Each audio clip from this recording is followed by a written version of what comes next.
شعرەکانم بۆ چێتەوێت شعرەکانم ئەگەر نەبوو لە بەستەی کرێکارێک با خەلفەیەک وەک تەڵاشەبەر نقمی ژێر جەبلەیەکی ناوکاریان بکات با بەرتەڵکەنێ ژێر تاوێرە بەردیان نێ و نووزەیان ببڕێت ئەگەر نەبوونە هۆوی جوتیارێک با خۆی بە گاسنەکەی ژێرگڵیان لێ ئەگەر نەبوونە زەنگوڵەی کاروان و قەتارچی با ڕوویان وەک قۆریەکەی ڕەشکرێن ئەگەر نەبوونە سرودی قوتابیانی زانکۆ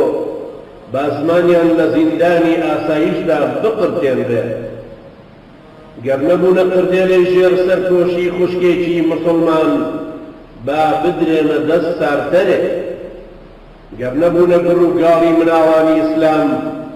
با بخرێنە بەر ڕەمی هۆلاک و ئاشتی خوازەکانی سەدەی بیستەم ئەگەر نەبوونە سرودی مجاهیدانی ئیسلام باژێر تانکی ستالینەکان کەون لە ئەفغان و سووریا و عێراق و سۆمان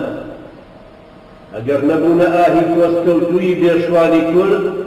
با بدرێنە دەست نازم گوزارانی بەعس گەر نەبوونە دەنگی بیلالینەوەی نوێ با فەتی ئومەیە جاهیلیەکانیان بکرێتە مل کە لە مێژووی نوێ و داهاتوودا لەدارن نەدووە کۆ ئەبنەوە ئەگەر وا نەبوون